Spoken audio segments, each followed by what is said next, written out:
जय जय सिया राम, जय जय हनुमान। जीव जिस क्षण परमात्मा से विलग हुआ है तब से वह संकट में ही है। संकट क्या है?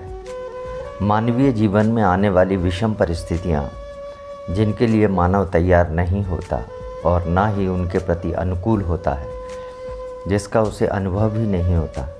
ऐसी प्रतिकूल परिस्थिति जिसे वह अपने सुगम जीवन यापन में नहीं देखना चाहता और ना ही उसका सामना करना चाहता है, ऐसी सारी स्थितियां ही मनुष्य के लिए संकट हैं। और यह प्रत्येक मनुष्य के जीवन में चाहे अनचाहे हमेशा आती रहती हैं। ईश्वर ने जब मनुष्य रूप में श्री राम का अवतार लिया तब उनके जीवन में भी संकट आन खड़े हुए।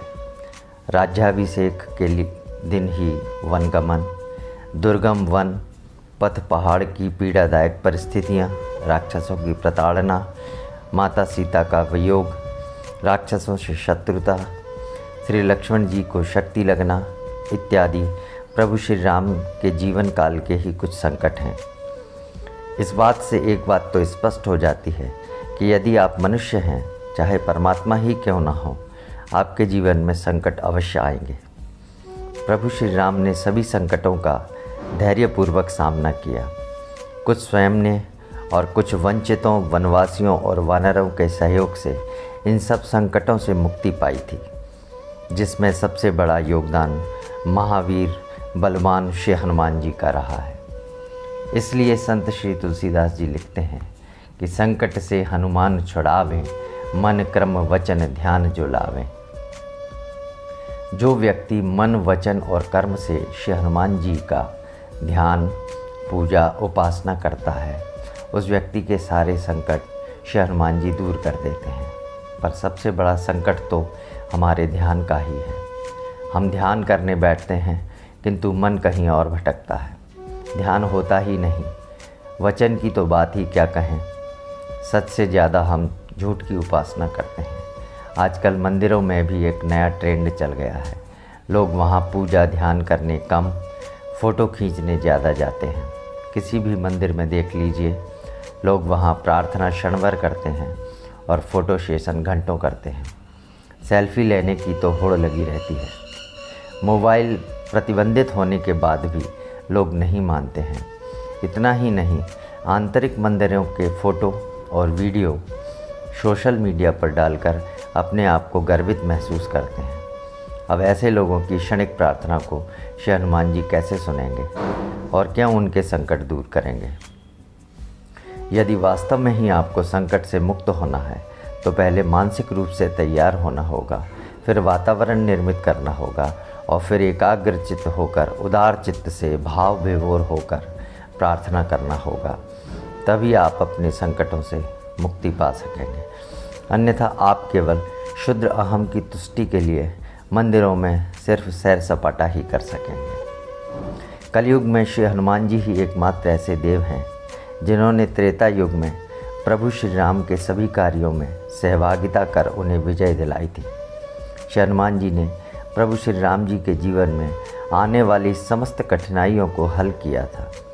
माता सीता का पता लगाना, लंका को जलाना, भैया लक्ष्मण के प्राण बचाने, संजीवनी बूटी को लाना, युद्ध में अपना कौशल दिखाना इत्यादि सभी संकटकालीन समय में श्री हनुमान जी ही संकट मोचन बने थे। प्रभु श्री राम तपस्वी हैं। वे श्री हनुमान जी के आराध्य हैं।